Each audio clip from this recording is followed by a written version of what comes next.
जय भवानी, जय जोहार, जय छत्तीसगढ़ मातारी, Vande Mataram.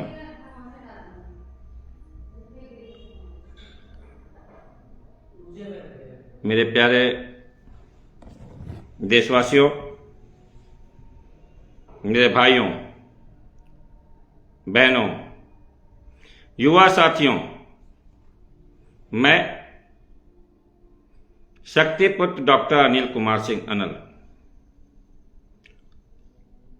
By profession high court का अधिवक्ता, श्री कृष्ण जन्मभूमि केस में लीड एडवोकेट और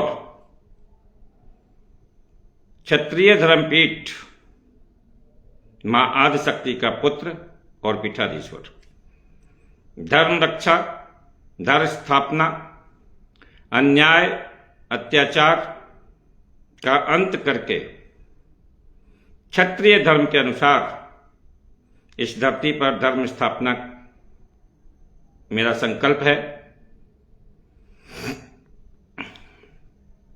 आज लाइव आने का एक विशेष कारण है। इस देश के इतिहास और वर्तमान को देखते हुए हम लोगों को यह देखना पड़ेगा, समझना पड़ेगा और छत्तीसगढ़ में एक क्षत्रिय युवा व्यवसायी के साथ जो दुर्व्यवहार, दो षड्यंत्र और उनके परिवार की महिलाओं के साथ जिस प्रकार का अत्याचार सरकार की सह पे सरकारी अधिकारी यानी प्रशासन, पुलिस प्रशासन के द्वारा किया गया, वह एक क्षत्रिय होने के नाते, एक धर्मपीठ का पीठाधीश्वर होने के नाते मैं इस देश की जनता से कहना चाहता हूं, यह अक्षम्य है, अक्षम्य। इसकी कोई क्षमा नहीं है, इसका केवल दंड होता है। गलती हो जाती है, हमारे शास्त्र कहते हैं कि गलती के लिए क्षमा है और अपराध के लिए दंड है। यदि अपराधी को दंड नहीं मिला तो वह बहुत भयानक स्थिति हो जाएगी, समाज में कुरूपता आ जाएगी, समाज में व्याभिचार फैल जाएगा। इस सब को एक समय था इतिहास में जब इन दुराचारी, व्यभिचारी, मानवता के शत्रुओं को रोकने का जो कार्य था, शासक, प्रशासक, व्यवस्थापक, नियंत्रक, संचालक और धर्म स्थापना का कार्य करने वाले राजपूतों के हाथ में, क्षत्रियों के हाथ में था और सारा समाज इसमें उनका सहयोग करता था अलग अलग प्रकार से। अब आज मैं उस चीज पे बहुत ज्यादा नहीं जाऊंगा दोस्तों, फिर कभी आपसे इस पे चर्चा होगी। लेकिन आज जिस चीज के लिए हम आए हैं वह है कि यह देश लोकतंत्र है, हमने लोकतंत्र को स्वीकार किया। आज हम लोग उन लोगों के साथ धरातल पर खड़े हैं, सबके साथ धरातल पर खड़े हैं और संविधान, इस देश का जो संविधान, एक किताब बनाई गई, भले ही वो जातिगत भेदभाव करती है, भले ही उसमें जातिगत भेदभाव के कानून हैं, परंतु फिर भी एक नागरिक के तौर पे वो सभी नागरिकों को मूल अधिकार देती है। आज जब हम संविधान की किताब को अपने हाथ में खोल के देखते हैं, क्या देखते हैं कि उस बच्चे का मौलिक अधिकारों का हनन हुआ है, उत्पीड़न हुआ है और एक षड्यंत्र के तहत योजनाबद्ध तरीके से हुआ है। वह व्यक्ति जिसको छत्तीसगढ़ के समाज को, वहां के लोगों को माला पहना करके उसका अभिनंदन करना चाहिए था, उस क्षेत्र में छोटे छोटे व्यवसायियों को सुव्यवस्थित करके उन्हें आगे बढ़ाने की योजना बना करके माइक्रो फाइनेंस कंपनी रजिस्टर्ड करा करके और विधिवत कानून के अनुसार जो व्यक्ति वहां के विकास में योगदान दे रहा था उसको गिरा दिया गया और कुछ पेड यूट्यूब चैनलों के माध्यम से उस व्यक्ति पे सूदखोरी, अत्याचार के आरोप लगा दिए गए। दोस्तों, छत्तीसगढ़ ही नहीं, पूरे हिंदुस्तान में गांव देहात से लेकर सब जगहों पे बहुत सारे ऐसे लोग हैं जो बिना किसी लाइसेंस, बिना किसी अनुमति, बकायदा पर्सनल सूद वो देते हैं, सूद पे पैसा, और औना पौना लेते हैं पैसा। उनके खिलाफ आज तक मैंने किसी को कार्रवाई करते नहीं देखा। सेठ महाजनों के खिलाफ कोई कार्रवाई करते नहीं देखा। गिरवी गांठ रखने वाले और लोगों के, गरीबों के जो है वो हक, जमीन और उनके गहने छीन लेने वालों के खिलाफ इस देश का कानून कोई कार्रवाई नहीं कर सका आज तक। फिर क्या कारण है कि बकायदा लाइसेंस लेकर के, बकायदा एक माइक्रो फाइनेंस कंपनी जैसे बजाज फाइनेंस है, जैसे महिंद्रा फाइनेंस है, जैसे और बहुत सारी फाइनेंस कंपनियां हैं, वैसी एक फाइनेंस कंपनी बना करके और गरीबों को, जरूरतमंदों को समय पर पर्सनल लोन दे करके और फिर अपने पैसा प्राप्ति का उनका अधिकार है। फिर इस अधिकार को छीनने के लिए कौन खड़ा हो गया? ऐसा क्या हुआ कि सर्व समाज में मान्यता प्राप्त कर रहा, हर समाज के मंच पर नजर आ रहा और तेजी से आगे बढ़ता हुआ वीरेंद्र सिंह तोमर को नीचे गिरा दिया गया? इसमें मैंने बड़ा अध्ययन किया। उसका सबसे बड़ा गुनाह यह था कि वह एक क्षत्रिय था। दूसरा बड़ा गुनाह यह था कि वह धर्म मार्ग पे खड़ा हो गया, आरती कर रहा था, नदियों को बचाने के अभियान में जुड़ गया। वो छत्तीसगढ़ के आदिवासी समाज को पैरों पे खड़ा करने लग गया। इससे बड़ा क्या गुनाह है? जिनकी जंगल, जमीन और जायदाद और उनके खनन और उनके रिसोर्सेज पे कब्जे के लिए उनके खिलाफ तरह तरह के षड्यंत्र ये ईसाई मिशनरियां करती हैं। दुनिया भर के जो है देश, इस देश के प्राकृतिक संसाधनों को छीनने के लिए षड्यंत्र करते, अपनी मिशनरियां चलाते, उसमें पैसा फूंकते हैं। ऐसी जगह पर उन बेचारे गरीब छत्तीसगढ़ी लोगों को आप फाइनेंस दे देंगे, आप उन्हें व्यापारी बना देंगे, मुसीबत में उनकी मदद कर देंगे? ऐसा कैसे हो सकता है? फिर लोगों को इतिहास भी याद है। आदिवासी समाज, गरीब समाज, दलित समाज, इन सबका रक्षक कौन रहा है? क्षत्रिय रहे। क्षत्रिय जब तक हमारे हाथ में हथियार रहा है, शासन, प्रशासन, सत्ता रही है, किसी गरीब की बहू बेटी पे किसी ने आंख नहीं डाला, और डाला तो उसको तुरंत मृत्युदंड मिला है। लेकिन आज की स्थिति देख लो समाज में, यह इनकी शासन प्रशासन व्यवस्था है। एक हम थे जिनके कुएं से पानी पीने को समाज बेतरतीब था, हमारे घर में घुसने के लिए तैयार है।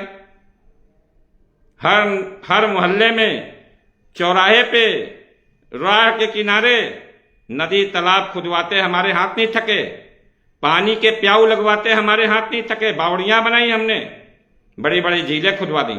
और इनका लोकतांत्रिक साम्राज्य देखिए, राज्य देखिए, पानी बिक रहा है भाई, हवा बिक रही है, अब क्या चाहिए? तो इस व्यवस्था में न्याय की उम्मीद कम रखिए। यह एक प्रशासनिक, एक राजनीतिक और एक सामाजिक षड्यंत्र है। यह षड्यंत्र वीरेंद्र सिंह तोमर के खिलाफ नहीं है, यह षड्यंत्र समस्त राजपूत समाज के खिलाफ है, उन युवाओं के खिलाफ है जो व्यवसाय करके आगे बढ़ना चाहते हैं। उनको एक सबक दिया गया है, तुम अगर उठोगे तो हम मंत्री पद से लेकर के और नीचे के सिपाही तक सब मिलकर के, स्थानीय जो पुराने जमे हुए व्यापारी सब मिलकर के तुम्हारे खिलाफ षड्यंत्र रचेंगे, तुम्हें सुदखोर, तुम्हें अत्याचारी, तुम्हें व्यभिचारी सिद्ध करने के लिए झूठी गवाहियां ले आएंगे, झूठे FIR कराएंगे और तुमको फंसा के ही रहेंगे। आपको मैं एक बहुत अच्छी बात बताऊं, हमारे भाई डॉक्टर राज शेखावत ऐसा योद्धा युगों युगों में एक होता है। बहुत योद्धा होंगे, बहुत योद्धा हुए जब हमारे पूर्वज शासन सत्ता में थे, तब उस समय महाराणा प्रताप के समय में एक से एक विकट योद्धा थे, एक से एक वीर थे, लेकिन उन वीरों में एक महावीर भी था जो सबका नेतृत्व कर रहा था। इसी प्रकार परीक्षण कब होता है योद्धा का? जब घड़ी विकट हो, संघर्ष सत्ता से हो, और हाथी के कान पे बैठी हुई सत्ता ललकार रही हो, उस समय आप उनके सामने खड़े हो जाएं, डट जाएं, आपके पैर पीछे न हटें अपने भाई को न्याय दिलाने के लिए, अपने समाज को न्याय दिलाने के लिए, तो वह सच्चा योद्धा है। आप इनकार नहीं कर सकते। जब पहली बार राज शेखावत ने लाइव आकर के, इतना क्रोध क्यों नहीं आएगा? किसी की बहन, किसी की बेटी, किसी की पतो, उसके साथ इतना दुराचार, थाने में इतना अनाचार, जैसे एक शत्रु के साथ किया जाता है। यह कौन से संविधान है? यह कौन सा कानून है? यह कौन सा मानवाधिकार है? यह कौन सा महिला आयोग है?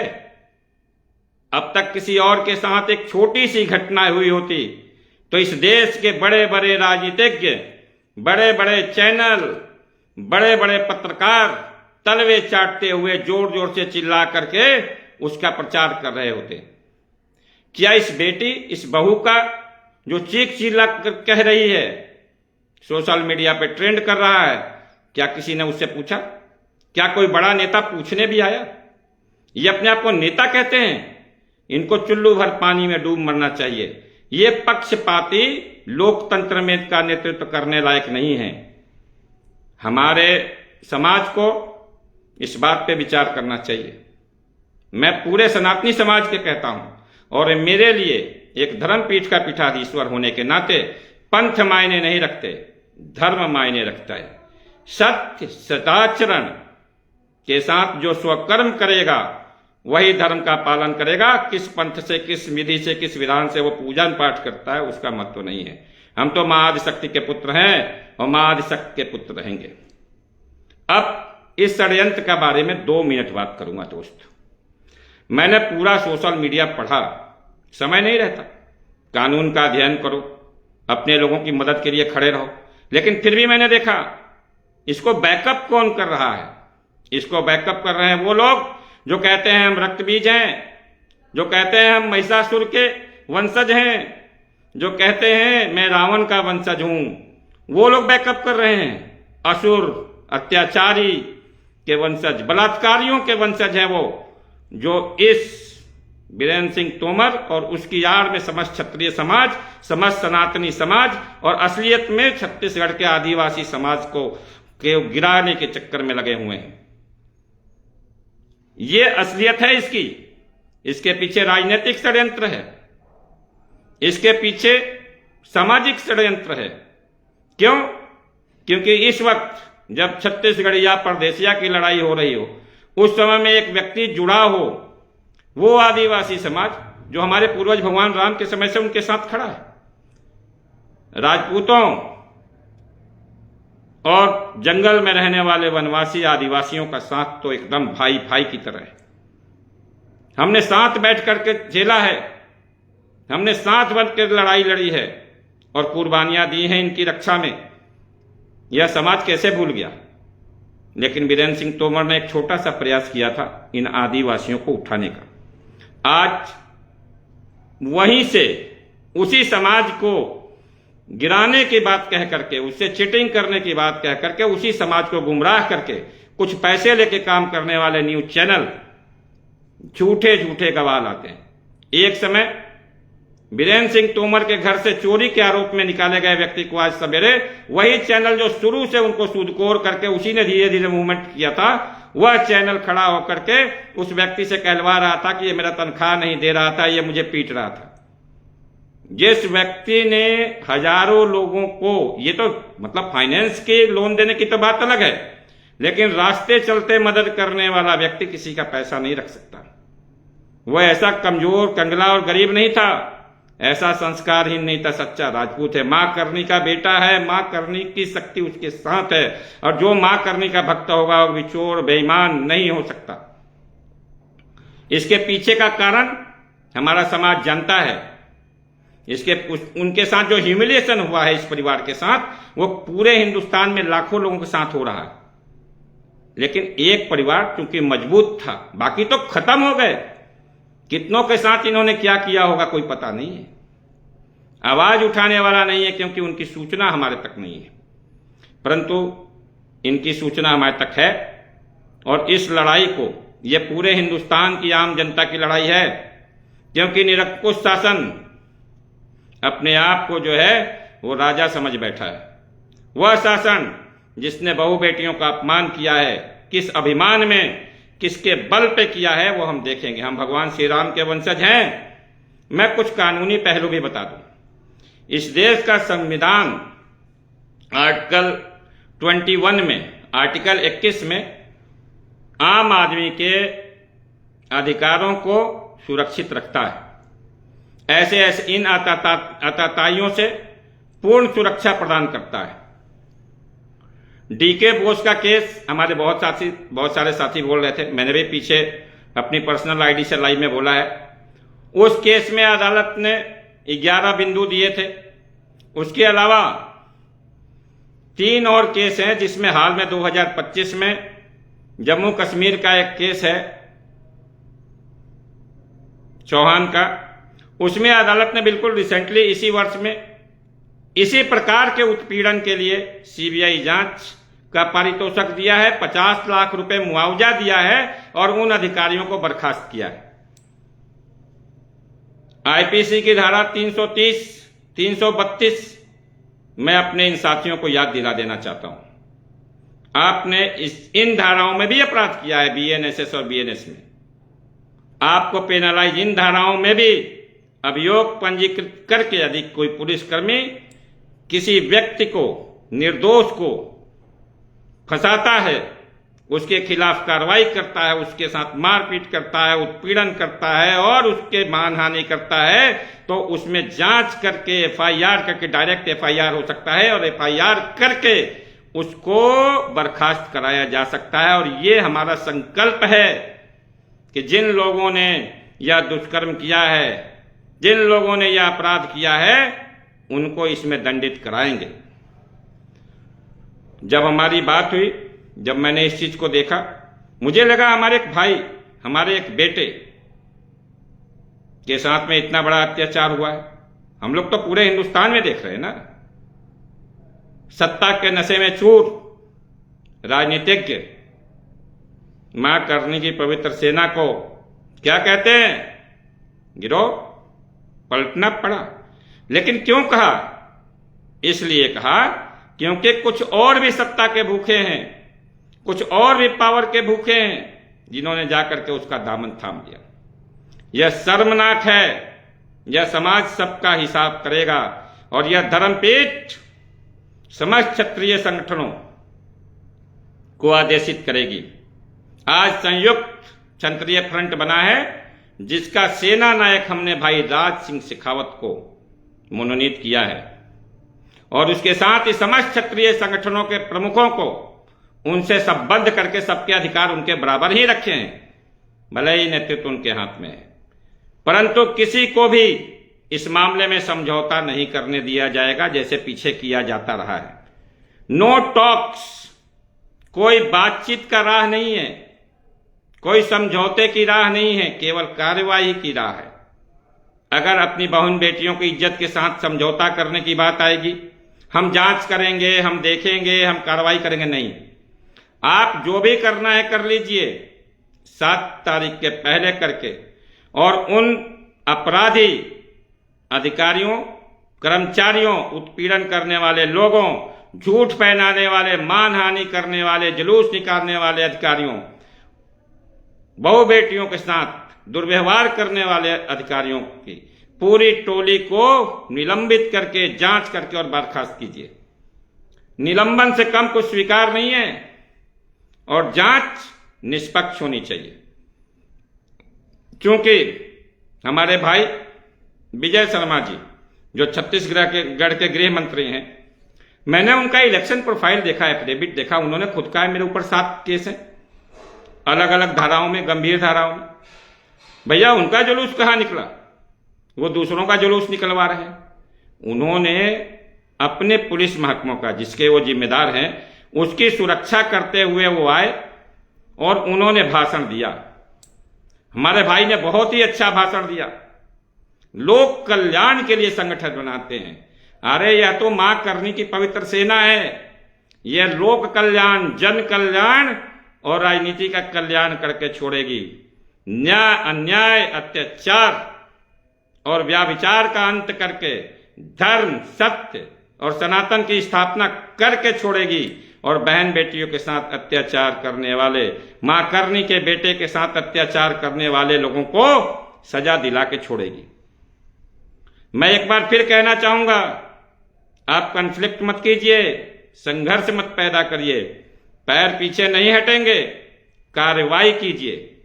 अभी तक इस मामले का संज्ञान मैंने इस मामले में टैग किया था माननीय हमारे जो परम आदरणीय भाई अमित शाह जी हैं, नरेंद्र मोदी जी हैं, राजनाथ सिंह हैं और बहुत सारे क्षत्रिय नेताओं। मैंने उन्हें कहा था इसमें हस्तक्षेप कीजिए, क्योंकि यह एक वीरेंद्र सिंह तोमर की बात नहीं है, यह क्षत्रिय समाज के मान और सम्मान की बात है, यह समस्त भारतीयों के मान सम्मान की बात है। जहां बहु बेटियों की बात आती है, बेटियां सबकी होती है, साझी होती है, बेटे भले अलग हो जाएं। और जहां बेटा खड़ा है, एक लायक बेटा जो छत्तीसगढ़ की किस्मत बदल सकता था, आदिवासियों को छोटे छोटे फाइनेंस देके उन्हें व्यापार करा करके उन्हें संघर्ष और पढ़ाई लिखाई में आगे बढ़ा सकता था, उसकी कमर तोड़ने का काम इन लोगों ने किया है। मैं छत्तीसगढ़ के सारे भाइयों से कहता हूं, एकजुट हो जाओ। यहां कोई विदेशी नहीं, कोई परदेसिया, कोई छत्तीसगढ़िया नहीं है, सब हिंदुस्तानी हैं, हम सब सनातनी हैं। आप आदिवासी हो, आप हमारे भाई हो, आपकी जंगल, जमीन, संसाधनों की रक्षा और आपके हकों की रक्षा यह क्षत्रिय समाज करके देगा आपको। यह संपूर्ण की भारत की जनता अपने छत्तीसगढ़ी भाई बहनों को आगे बढ़ाने के लिए संकल्पित है। लेकिन किसी गलत फहमी में मत रहना, पुरुषार्थ आपको करना पड़ेगा, मेहनत आपको करनी पड़ेगी।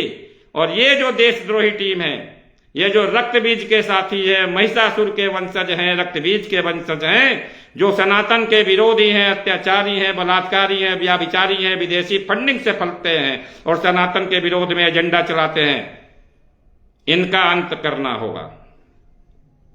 इनको समाज से और इस देश से बाहर करना होगा। यह वह लोग हैं जिन्होंने मासूम छत्तीसगढ़ी युवकों के हाथ में बंदूकें थमाई हैं। यह वह लोग हैं जो बाहर से फंडिंग लेते हैं और इनके विरुद्ध अभी पूरी कार्रवाई नहीं हो पाई।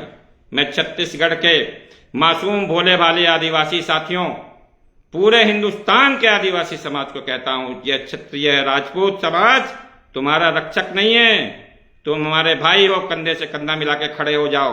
आज लोकतंत्र के नाम पर जो अत्याचार और व्याभिचार फैला हुआ है, जो सरकारी कर्मचारी और अधिकारी अपने को राजा समझ करके किसी के भी घर में घुस जा रहे हैं, उनको सबक देना जरूरी है।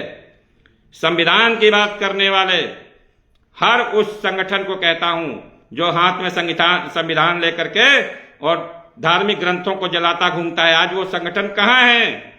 क्यों नहीं संविधान के उल्लंघन पे साथ खड़ा हो पा रहा? मैं दलित भाइयों से कहता हूं, गुमराह मत हो, ये तुम्हें बेचने वाले सौदागर हैं, तुम्हारे साथ केवल राजपूत समाज खड़ा है। आज अपने बेटे, अपने बहू की रक्षा के लिए तन करके खड़े हो जाओ इन अत्याचारी व्याभिचारियों के खिलाफ, और ऐसे अत्याचारी व्याभिचारी सत्ता को उखाड़ के फेंक देने की जरूरत है। ऐसे लोगों की कोई आवश्यकता नहीं है हमें, जो उनके साथ खड़े हों, जो उन्होंने बदसलूकी की हो, जिसने एक उभरते हुए सितारे को मद्दुन कर दिया हो, उसको क्या अपराध था वीरेंद्र सिंह तोमर का? क्या वो आतंकवादी था? क्या वो बलात्कारी था? नहीं, उसके मान मर्दन के पीछे केवल एक कारण था कि वह पॉलिटिकल एम्बिशन यानी राजनीतिक महत्वाकांक्षा लिए हुए आगे बढ़ रहा था। वह छत्तीसगढ़ के लोगों का भविष्य सुधारने की कोशिश कर रहा था। कमाल है भाई, जिनको ये लूट रहे हैं आप उनका भविष्य सुधार देंगे? जिनको गुमराह करके अंट संट पढ़ा के एक कांसा चोर है वो अलग से ही कहानी लगे हुए है, उसको भी चुराना है, इसलिए तो वो परदेसिया छत्तीसगढ़िया वाली कहानी रची गई। जो लोग विकास में साथ है, जो पढ़ाई लिखाई में साथ है, जो छत्तीसगढ़ी समाज का इलाज कर रहे हैं, उनके बच्चों को पढ़ा रहे हैं, उनके खिलाफ भड़काने का प्रयास, मतलब छत्तीसगढ़ के विकास में रोड़ा डालना, ये है असली राष्ट्र के शत्रु। इनकी फंडिंग की, इनकी संपत्ति की जांच होनी चाहिए। ये जो चैनल बार बार लिख रहे हैं झूठा प्रचार कर रहे हैं, झूठे गवाह ला रहे हैं, इनकी भी फंडिंग की और इनकी संपत्तियों की जांच होनी चाहिए। इनको पकड़ो। और मैं उन यूट्यूब चैनल चलाने वाले छत्तीसगढ़ी भाई बहनों कहता हूं, चंद टकों के लिए बिको मत। यह मानहानि का मामला है। एक मामले में 50 लाख अभी सुप्रीम कोर्ट ने लगाया है। इस मामले में 100 करोड़ के नीचे नहीं जाएगा, क्योंकि तुमने पूरे क्षत्रिय समाज का, पूरे भारतीय समाज का अपमान किया है। तुम्हें इसका खामियाजा भुगतना पड़ेगा। किसी को भी बख्शा नहीं जाएगा। संविधान के दायरे में सब पे FIR होगी, इसकी गारंटी मैं लेता हूं। मैं अपने समाज के सभी युवाओं से कहना चाहता हूं, शिक्षित होना, योग्य होना आपका अधिकार है और उससे आगे बढ़िए। परंतु जहां मान हो, जहां मर्यादा हो, जहां अपने भाई के साथ खड़े होने की बात हो, सारे मतभेद भुला दिए जाए और खड़े हो जाएं। क्योंकि राजपूतों ने यह दिखाया है कि जहां वो खड़े हो गए हैं वहां विरोधियों की पैंट गीली हो गई है, मुंह से आवाज निकलनी बंद हो गई है और वो रण छोड़ के भाग गए। यह लड़ाई केवल राजपूतों की नहीं है। मैं इस देश के सभी समाज से कहता हूं, हम आपकी बहन बेटियों के इज्जत के रखवाले हैं। हम इस देश में हो रहे अन्याय, अत्याचार, भ्रष्टाचार के रखवाले हैं। लेकिन आपने सदा हमारे पूर्वजों का साथ दिया है। आज हमारे साथ खड़े हो जाइए इस अन्याय, अत्याचार के खिलाफ। जो झूठ दुष्प्रचार हो रहा है, उन दुष्प्रचार करने वालों को पकड़िए, उनसे जवाब लीजिए। मैं public policing and public investigation की बात कहता हूं। पब्लिक ही पुलिस बन जाए और जांच करे, पब्लिक ही ऑडिट करे और भ्रष्टाचार को नष्ट कर दे। इन भ्रष्टाचारी दुराचारियों को देखे कि क्या अत्याचार हो रहे हैं पब्लिक पे, तब जाकर के इस समाज से, इस देश से दुराचार और व्याभिचार, अत्याचार, भ्रष्टाचार और अपराध खत्म हो जाएगा। मैं आपसे बात कर रहा था, छत्तीसगढ़ के गृह मंत्री हमारे भाई विजय शर्मा जी के बारे में, जो 7 अपराध की बात खुद स्वीकार किए हैं एफिडेविट में। एक का मैं पढ़ रहा था, उसका डिसीजन हो गया है। वो SC ST एक्ट का उन पर फर्जी मुकदमा था, उससे बेचारे बरी हो गए। बड़े खुशी की बात है, उन्होंने उसकी पैरवी करी। कुछ मुकदमों का तो वही नहीं मिल रहा, ट्रेस आउट नहीं पता चला।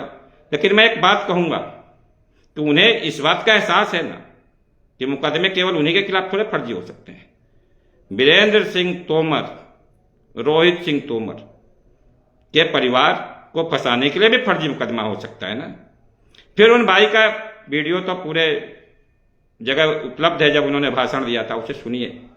उसमें उन्होंने राज शेखावत जी के जो आरोप थे, उस पीड़ित परिवार की महिलाओं ने जो कहा था कि उनके साथ दुर्व्यवहार हुआ है, उनके साथ अत्याचार हुआ है, थाने में बदसलूकी की गई है, घर में घुस के बदसलूकी की गई है, उस पर उनके भाषण में एक लाइन नहीं था। उनसे क्या पूछेगा नहीं यह देश? क्या यह जनता, यह क्षत्रिय समाज पूछेगा नहीं कि तुमने उस पर ना बोल करके और राज शेखावत तक क्यों किया FIR? जिसके घर में घुसोगे, जिसकी बहन बेटी के साथ दुर्व्यवहार करोगे, क्या आक्रोशित व्यक्ति इतना भी नहीं बोल सकता? वो आक्रोशित व्यक्ति का वक्तव्य है और वो देना उनका अधिकार है। हमें अपनी बात कहने का अधिकार तुम नहीं रोक सकते।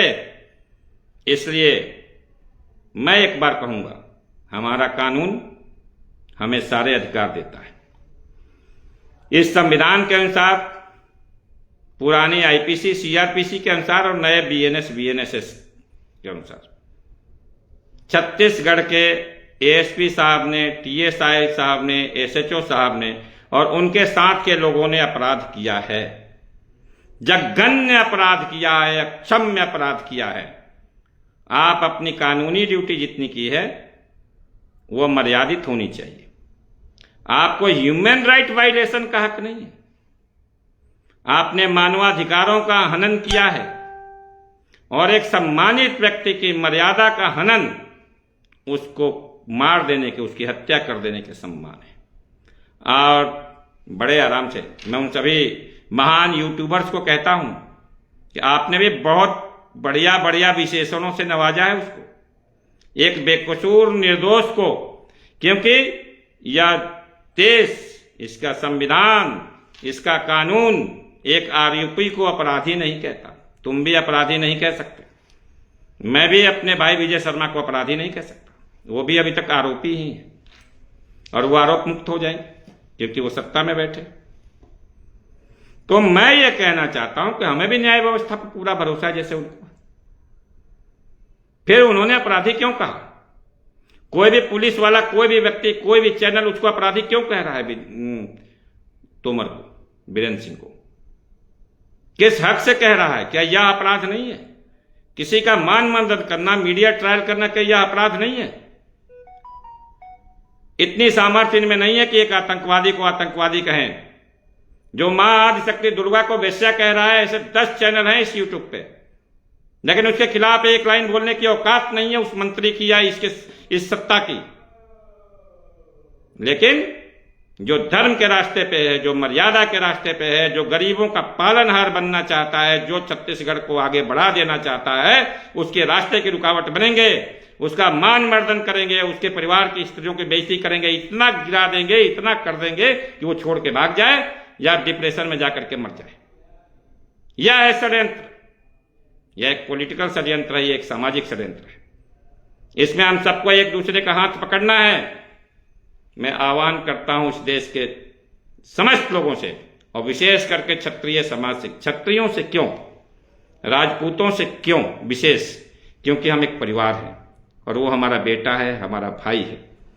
अगर जो समाज अपने बेटे, अपने भाई, अपनी बहू, अपने बेटियों की रक्षा नहीं कर सकता, उसको वो कहता है धर्मो रक्षति रक्षिता, हम धर्म मार्ग पे हैं तो हम धर्म की स्थापना कर देंगे, हम न्याय मार्ग पे हैं तो हम न्याय की स्थापना कर देंगे, और अगर न्याय न मिला तो न्याय प्राप्त कर लेंगे।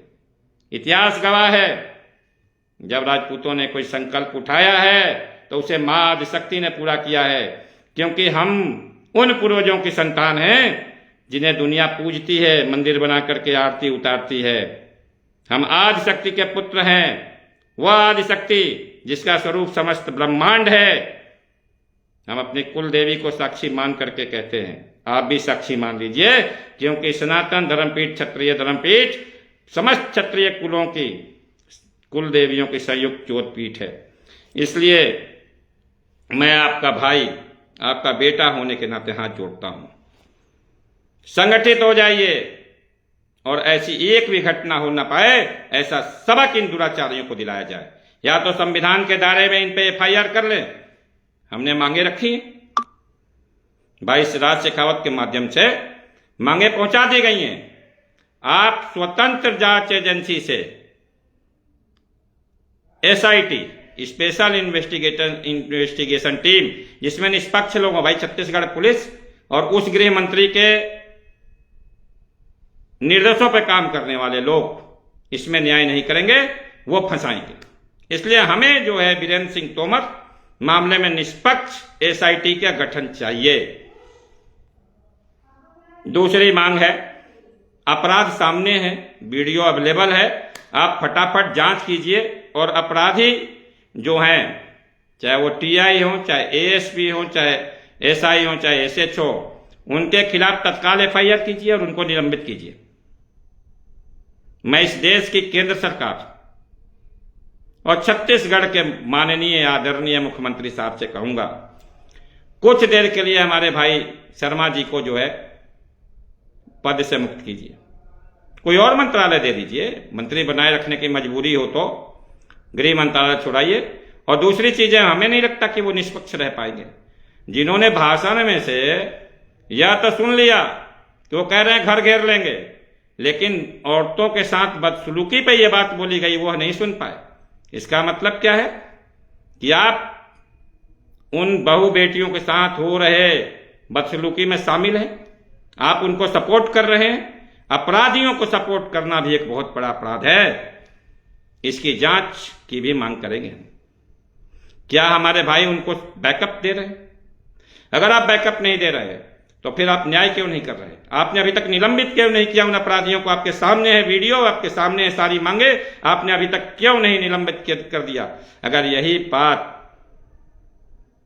किसी भी हमारे SC ST एक्ट से प्रोटेक्टेड भाई बहन के साथ हुई होती, अब तक नंगा नाच हो रहा होता, मीडिया नाच रही होती, ये नेता नाच रहे होते, प्रधानमंत्री गृह मंत्री उनके दरवाजे पे पहुंच गए होते, विधायकों की लाइन लग गई होती। तो क्या हमसे शत्रुता है? क्या हमसे विरोध है? यह बात पूछना होगा। क्या इस देश का संविधान दो लोगों के लिए, दो नागरिकों के लिए अलग अलग है? यह प्रश्न पूछे, आज नहीं पूछोगे कल तुम्हें पूछने का मौका नहीं मिलेगा। गुलामी, गरीबी, गुर्बत में ढकेल दिए जाओगे, यही प्रयास हो रहा है। बच्चों को पढ़ने से रोक दिया गया है, उच्च शिक्षा प्राप्त करने से रोक दिया गया है 21 गुना फीस बढ़ा करके। लेकिन अभी हम नहीं समझ रहे। क्वेश्चन पूछो, क्या बात है? कितने मंत्री पहुंचे हैं वीरेंद्र सिंह तोमर के परिवार के आंसू पोंछने के लिए? हमारे राजपूत समाज से, क्षत्रिय समाज से मंत्रियों की कमी है क्या? या विधायकों की कमी है? या नेताओं की कमी है? तथा कथित 50 नेता हैं, हजारों नेता हैं, छुटवैयों की तो बात ही छोड़ दो, गली गली में मिलेंगे, लेकिन वो नेता जो अपने आप को हेलीकॉप्टर से चलते हैं, आज उनकी जरूरत है ना। अगर आपका शासन प्रशासन सत्ता में दखल है, अगर आप केंद्र से लेकर के राज्य की राजनीति करते हैं, जैसे किसी राज्य में हो, चाहे आप मुख्यमंत्री हो, उप मुख्यमंत्री हो, विधायक हो, कुछ भी हो, आप अपने बेटे, अपने भाई के साथ क्यों नहीं खड़े हुए? उसे जब फर्जी अपराधी सिद्ध करने का प्रयास किया जा रहा है, उसके खिलाफ षड्यंत्र रचा जा रहा है, आज हमारे खिलाफ, उसके खिलाफ है, कल मेरे खिलाफ होगा, परसों शेखावत के खिलाफ होगा, उसके बाद महिपाल के खिलाफ, उसके बाद किसी और के खिलाफ होगा, फिर उसके राजा भैयारे, वो तो निकल गए, क्या नाम है उनका, कुश्ती संघ वाले, ब्रजभूषण शरण, नहीं तो उनको गिराया ही था, ठंडे पड़े हैं बेचारे। तो ये हाल है। या तो पैर पकड़ के जियो, अपनी औकात भूल जाओ, अपना सिर झुका लो, स्वाभिमान को जमीन में गाड़ दो, स्वार्थ लो। कहते हैं तुम कुत्ते हो, रोटी खाओ और हमारे गुण गाओ, नहीं तो तुम्हारा मान मर्दन होगा। लेकिन यह क्षत्रिय समाज, इसका सर कभी नहीं झुका। सर झुकाने वाले भी रहे हैं कुछ, उन्होंने अपना स्वार्थ सिद्ध किया, उनकी अपनी मजबूरियां रही होंगी। लेकिन जो स्वाभिमानी है, जो सच्चा क्षत्रिय है, जो पूरे समाज के सभी वर्गों का हाथ पकड़ के चलने और उन्हें न्याय दिलाने की क्षमता रखता है, क्या वो अपने लिए न्याय हासिल नहीं करेगा? ये कैसे भूल गए? न्याय दो, नहीं तो न्याय ले लेंगे, पैर पीछे नहीं हटेगा। आप ये याद रख लीजिए, दंड का विधान है, कानून का विधान है, और वकील होने के नाते, अधिवक्ता होने के नाते मैं अपने समस्त साथियों को कहता हूं, हमारे पास रेमेडीज हैं, हम आर्टिकल 226 में जा सकते हैं और उसके अंतर्गत जो है इन सबको प्रोसिक्यूट करा सकते हैं। मैं इस बात का संकल्प देता हूं, इस बात की गारंटी देता हूं कि जब तक इन अत्याचारी, व्यभिचारी, अपराधी कर्मियों को और उनके पीछे खड़े हुए शख्स को सलाखों के पीछे डलवा करके और उसको पूरी सजा नहीं दिलवाऊंगा, और अपने इस भाई, अपने बेटे और उसके परिवार को न्याय नहीं दिलवा दूंगा, तब तक बैठूंगा नहीं। और तीसरी चीज यह है कि मां आदिशक्ति में अपने पुत्रों की रक्षा करने और उनको गाइड करने की बड़ी ताकत है। मैं एक पीठाधीश्वर हूं, इस धरती की सर्वोच्च पीठ है मां आदिशक्ति की पीठ, सभी पीठें उससे नीचे हैं। क्षत्रिय धर्म पीठ मां आदिशक्ति की पीठ है, उसके सभी स्वरूपों की पीठ है, वह ज्योत पीठ है, और वहां लगी हुई अर्जी कभी खारिज नहीं होती। तो वो अर्जी है मान सम्मान की, दुराचारियों के विनाश की, महिषासुर रक्त बीज और बलात्कारियों के वंशजों के सर्वनाश की, और वह होगा। मैं लिख के देता हूं, इनके विनाश का समय आ गया है और इसीलिए इन्होंने यह हरकत की है। यहीं से इनका विनाश शुरू होगा और 2029 से 32 आते आते ये सब अपने विनाश को प्राप्त हो जाएंगे। ये दुराचारी, ये धर्म के विरोधी, इनका विनाश होकर रहेगा। मेरा एक बार फिर से छत्तीसगढ़ के मेरे भाइयों से, आदिवासियों से मेरा आग्रह है। मैंने बड़ी मुश्किल से जो है वो एक छत्तीसगढ़ी भाषा सीखी, मैंने कुछ लिखा है अपने छत्तीसगढ़ी भाइयों के लिए। मैं सोचता हूं एक मैसेज तो दे ही दूं छत्तीसगढ़ी भाषा में, वो मेरी भाषा नहीं है मेरे भाई, इसलिए कुछ त्रुटि हो जाए छत्तीसगढ़ी समाज से मैं फिर उसका वो मांगूंगा, क्या बोलते हैं, क्षमा भी मांग लूंगा, क्योंकि मुझे इस बात का यकीन है कि ये जो समाज है वो बहुत ही जो है निर्मल हृदय है। मैंने लिखा है बड़ी सीख सीख के आदिवासी भाषा में, छत्तीसगढ़ी भाषा में। वह जो एक क्षत्रिय समाज, एक आपका बेटा, आपका भाई आपसे कहना चाहते हैं, राजपूत मन और आदिवासी मन के संग का युग युग ले हवा। आप मन हमार भैया, हमार संगकारी, हमार सहयोगी, धर्म पालन और धर्म रक्षा में हमार सच्चा साथी हो। आज कुछ लोग दोनों ला लड़वाए के चाहत है, दोनों जाति ला कमजोर करके अपन राज जमाए बर चाहत है। यूट्यूब में झूठ दुष्प्रचार करा के पैसा खर्च करत है। सच्ची बात ला दबाए, झूठ ला फैलाए में होकर मन लगे रहिए। ऐसन बखरा में हमन चुप नहीं रहन। आज बहू बेटी मन के अपमान, अन्याय के विरोध में दोषी मन ला राजा दिलाए बर आप मन हमार संग खड़ा होना पड़े। यही छत्तीसगढ़ के परंपरा है, यही छत्तीसगढ़ी मर्यादा और यही हमार असली संस्कार है। दोस्तों, मेरे छत्तीसगढ़ के साथियों, मैं ये छत्तीसगढ़ी भाषा में इसलिए कहा क्योंकि मैं उन आदिवासी भाइयों को यकीन दिला देना चाहता हूं, आपके सच्चे रक्षक, आपके सच्चे साथी, आपके साथ कंधे से कंधा मिला लेने वाला यह समाज पैर पीछे नहीं हटाएगा। आपकी जड़ जंगल जमीन के उसमें आप हथियार रख दीजिए। आपको इंटेंशनली मरवाने के लिए, दोनों तरफ से जो है खत्म करने के लिए आपको इन्होंने गुमराह किया है। और ये परदेसी छत्तीसगढ़िया मत पड़िए। यह धरती आपकी है, जहां मर्जी रहिए, जहां मर्जी कमाइए और अपने आप को सक्षम बनाइए, उसमें हम आपकी पूरी मदद करेंगे। आपको किसी विदेशी मशीनरी की जरूरत नहीं है, विदेशियों के फंडिंग की जरूरत नहीं है। आपके ये भाई सक्षम है आपका हाथ पकड़ के आगे बढ़ाने को। इनसे गुमराह मत होइए। ये जो गुमराह कर रहे हैं ना, ये तुम्हें लूटने वाले हैं।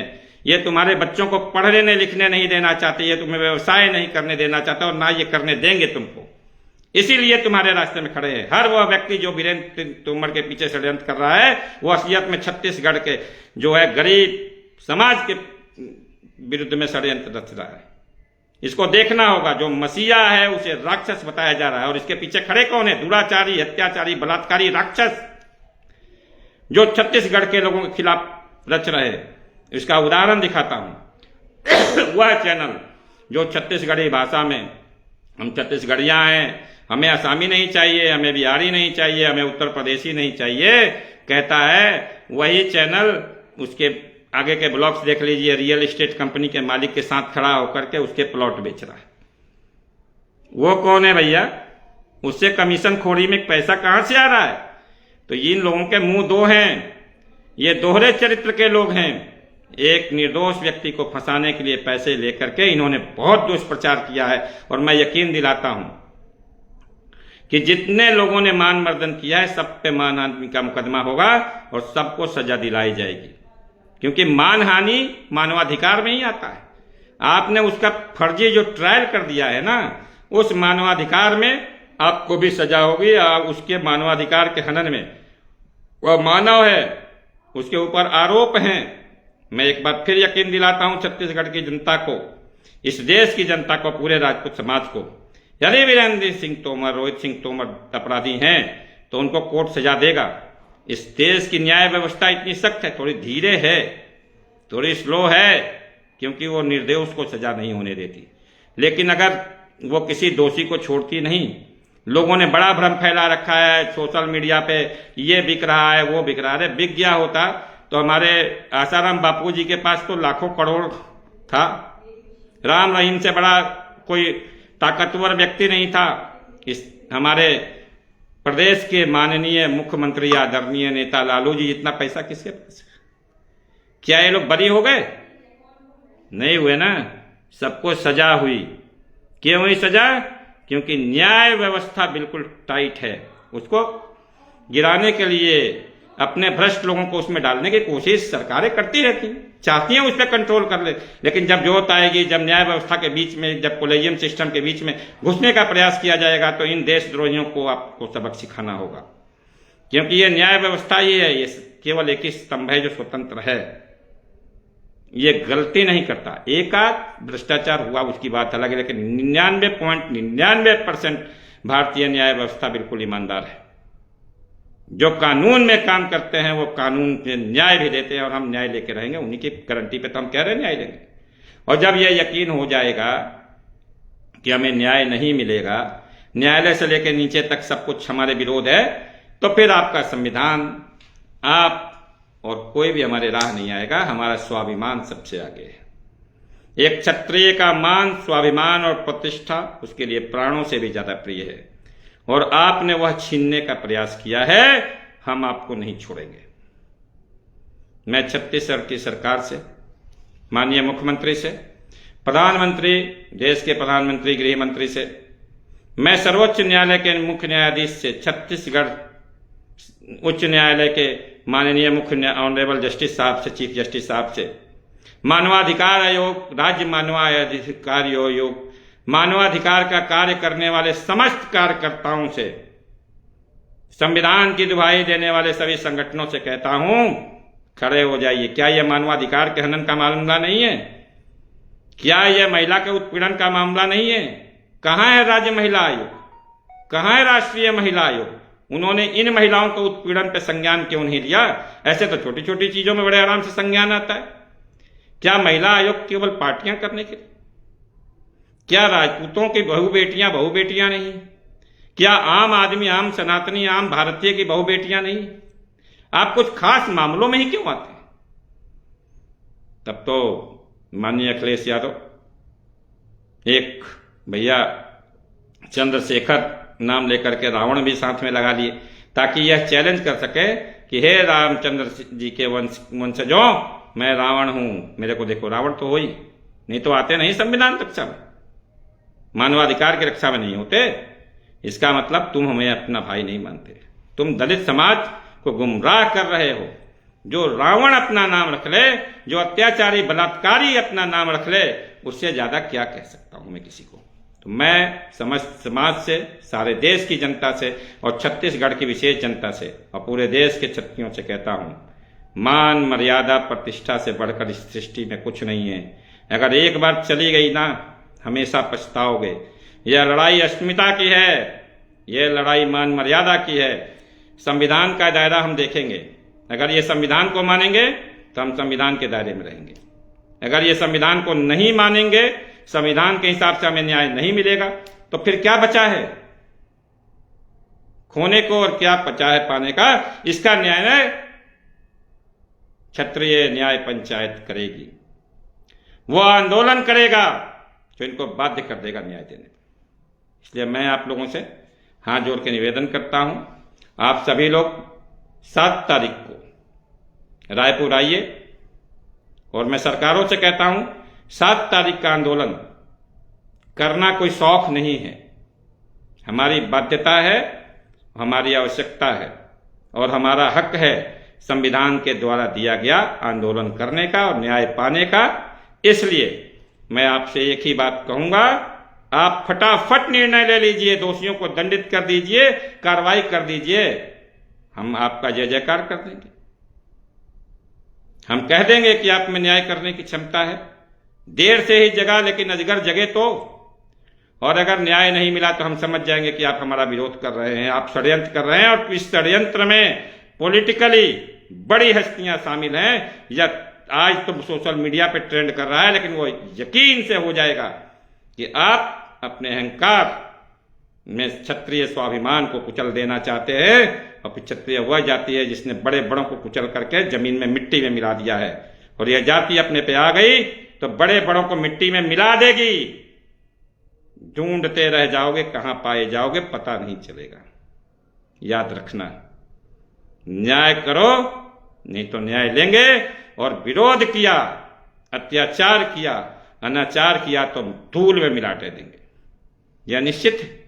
बड़े बड़े साम्राज्यों को हमने धूल में मिलाया है, तो तुम कौन हो? हम अन्याय नहीं करते, हम अत्याचार नहीं करते, हम व्याभिचार नहीं करते, हम धर्म संगत रास्ते पर चलते हैं, हम संविधान संगत रास्ते पर चलते हैं। लेकिन तुमको सबक सिखा देंगे अगर तुमने न्याय नहीं दिया तो मेरे भाइयों, मैंने आपसे बहुत बार अलग अलग तरह से निवेदन किया अब समय भी बहुत हो रहा है, आप लोगों ने मेरा बहुत साथ दिया है। मैं बस यही कहूँगा, जहाँ हैं, जिस राज्य में हैं, जिस क्षेत्र में हैं, अलख जगाइए और वो उपस्थिति दिखाइए कि लोगों को जो है सनातनी क्षत्रिय समाज की ताकत का एहसास हो जाए, इस भारतीय जनमानस के शक्ति का एहसास हो जाए। और वो जो रक्तबीज महिषासुर वगैरह बने घूम रहे हैं, उनका तो वो जनमानस देख के ही कलेजा कांपे और हार्ट अटैक होकर खुद ही विदा हो जाए, उनको विदा न करना पड़े। ठीक है, तो इसके साथ ही मैं आप सभी लोगों से विदा लूंगा। आप सब लोगों का निमंत्रण है, वैसे युद्ध का निमंत्रण नहीं भेजा जाता, भाई के साथ खड़े होने का निमंत्रण नहीं भेजा जाता। इसलिए जो जहां है, जैसे है, अभी से तैयारी शुरू करें और पहुंचेंगे रायपुर और लेंगे न्याय, यह तय कर लीजिए। यही हमारी है। जय भवानी, जय भवानी, जय भवानी, जय भारत माता। और छत्तीसगढ़ के मेरे भाइयों, जो आपकी लड़ाई है, जय छत्तीसगढ़ महतारी, जय जोहार, हम आपके साथ हैं। जय भवानी।